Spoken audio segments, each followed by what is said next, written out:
welcome back to my channel, or if you're new here, welcome to my channel. My name is Dustin, and I have created this channel to be like a murder, mystery kind of thing, and it's going to be, probably involve some crafts too. So it's going to be like a crimes and crafts channel. I have all my information linked down below, like my Instagram and I guess Snapchat, because it seems to be where people are adding me the most lately. So I'll have that all linked down below. So, today's story, I kind of ran into on accident, but I'm glad I did because it really touched me for some reason. It's kind of like a mix of a mystery and a murder, a little bit of both. So, this story is about a 17-year-old girl named Alexis Murphy, and she's from, I think it's called Shipman, West Virginia. It was late day in early August. She was heading out to go get her hair done because her senior pictures were coming up.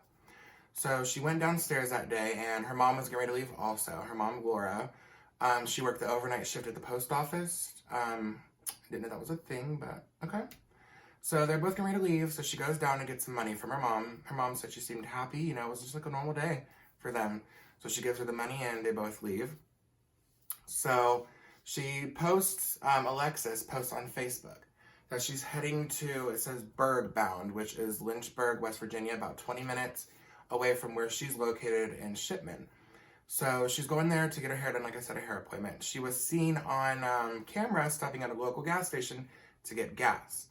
So later on this day, it reaches about midnight, and that's when Alexis's curfew is. Now she's in her dad's car, so they monitor her curfew, and she's usually always on time. She's very good with that, her family says. So the next day comes around, and her grandma realizes she never came home. And her mom, at the time, is still working at the post office. So they knew something was wrong because, like I said, Alexis is always good with her curfew. She always comes home on time, and she always communicates with her family. So they knew something was wrong. So immediately, they went and filed her as a missing person. And when they went down and filed. So the cops kind of tried to follow her trail a little bit, you know, to see what was going on. And the only thing that they had really to help was the footage from the gas station. Now, when they watched this footage, it looked normal. Alexis comes in, a man holds the door open for her. She comes in, pays for her gas, and leaves. But later on the camera on the outside, because there's also an outside camera. At the time, they didn't know that. But when they eventually do view the footage from the outside camera, they see her car following the car of the man that held the door open for her. And that's all they've got.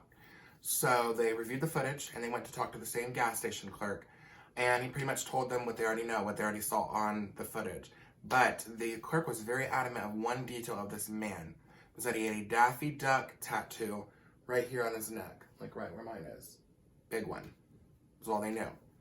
So they asked around a little bit, and they went to look at, it was like like on a street where there were shopping centers, like a busy street is where the gas station was.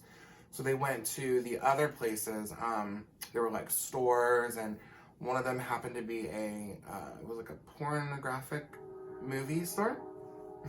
So they went to that store, and the same man was on the footage. Thank God too, because the store clerk knew that man, and he knew his full name.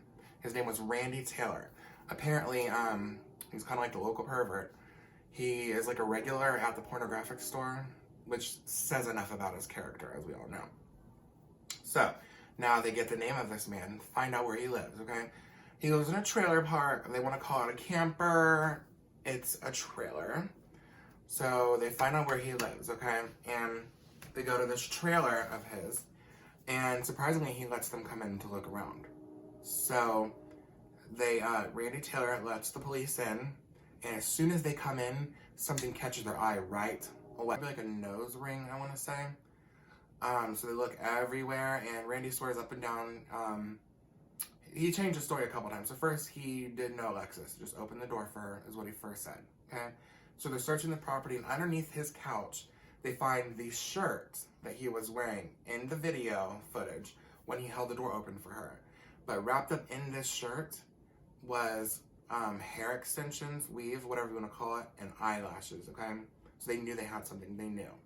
So they took this in and got like the DNA tested off of it, and it came back positive, a match for Alexis Murphy. So now, Randy Taylor's story changed a little bit. Of course, how convenient. That, it changed to, he met Alexis at a gas station. She was with a big black guy who had dreadlocks. And they wanted to buy drugs. So they followed him out of the gas station into his area, to where he lives. They came into his trailer, camper, whatever. And they had a couple beers with him, purchased the drugs, and left supposedly. That was the last he saw of them. Obviously, we all know that's not true, because how the hell did her weave end up underneath the couch? Weird, you know? So, at the time of this, about a couple towns over, there's actually been like a problem in this area of missing girls. There was another lady who went missing, another, probably a little bit older than Alexis.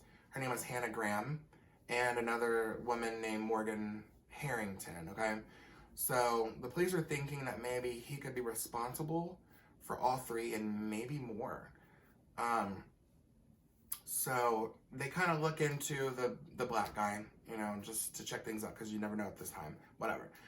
And so Randy Taylor gave them the name, which is funny. He knows the name of the black guy, but he doesn't know these two. So he gives the name of the black guy, and his name was Jesse. I can't remember his last name, whatever. Jesse White, maybe. So they get the name for this man. Eventually, what they do is they never find Alexis's body, okay? Never. They don't know what happened to it, where it is. But luckily, they feel like they have enough evidence to prosecute him, so they take it. And actually, they do prosecute him. He gets 2 consecutive life sentences, I believe. Even though there's no body. He gets charged with the murder of Alexis Murphy. Because also, with along the hair extensions and the eyelashes they found a scrapbook in his home. And in the scrapbook is like naked pictures of what look like to be real women, but with their faces cut off. So at this point, they're thinking, you know, the picture of the other woman could be Morgan and Hannah. But that's all the proof they got so far. So years later on, go down the road, and finally somebody gets prosecuted for the murders of Morgan and Hannah, and lo and behold, it's nobody other than Jesse himself. So now cops are kind of freaking out. They're like, okay, so Jesse did these first 2. Did we prosecute the wrong man?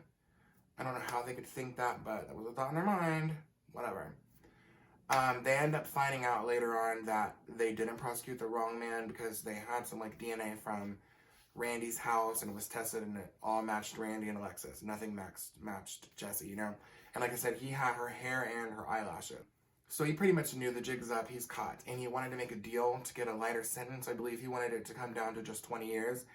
And he said he would tell them where Alexis's body was. However, the family, they didn't even need to think about it. They said no. They wanted to take the chance that they got to put him away for the rest of his life. Which I can understand, but I don't know. I feel like I would need to know where the body was. If it was someone I knew, like, I feel like that'd be the only way I could get peace, is if I knew and I could lay them to rest, you know? Because when things like this happen, we all want to hold on to hope, and I feel like if it was me, I would hold on to a tiny little hope that if I don't see the body, she could still be out there somewhere. Because at first, personally, I thought maybe it was like a sex trafficking case. Like maybe she was sold into sex trafficking by him because of the eyelashes and the hair. Because, you know, when you're a murderer, that's not really a thing that you keep when you murder someone. So I figured maybe, you know, he was like trying to change her identity to sell her because there was no body ever found either. But now I'm kind of leaning towards it that's not the case, because he said he would tell where she was. And I feel like with the sentences he already got, if she was in sex trafficking, he would have definitely already told to get his sentences reduced from murder, obviously. So that's one thing I would like to bring awareness to in this case, is sex trafficking is so much bigger than people realize. So much bigger. And where I live here in Ohio, I think it might be the #1 state, actually, for sex trafficking. It happens a lot here. It's not talked about a lot, but there is a foundation that Ashton Kutcher and Demi Moore actually started called Thorn. And Thorn is a program where you can, I'll leave the link down below, so if you guys want to donate to Thorn, you can. They work to find women and girls that have been sold, and people, anyone, period, that have been sold into sex slavery. And they have saved a lot of lives for a lot of lives. I've got another YouTuber, her name's Kendall Ray. She's actually my favorite, and she did a thing a while ago where she made t-shirt designs, and the proceeds, 100% of the proceeds for that were sold went to Thorn. So, if my channel gets bigger and you guys want to do something like that, just leave a comment down below. Let me know. I would love to, personally. The more money we can raise for them, the better. Because like I said, it's one of those foundations where if you look it up, you can see they're actually doing a lot with it. It's not one of the things where you donate money and you just hear about, but they're not doing anything. They're doing a lot. So, that's something I would like to look into. If you guys want to look into that too, just let me know, like I said. So, that was the case of Alexis Murphy. Next week, so that was a murder. Like I said, we're going to do missing people and murders. We're going to try to alternate, and we're going to do crafts with them. I haven't done a craft yet because, obviously, we're all being quarantined, and I work at Olive Garden, and I can't work right now. So my budget is literally zero, so I really can't afford anything to do any crafts right now. But I promise later on it will come, so just stay tuned. And if that's the kind of thing you're into, it will be here sooner than later, I promise you guys. So, hope you guys tune in next time, and thanks for watching. Bye.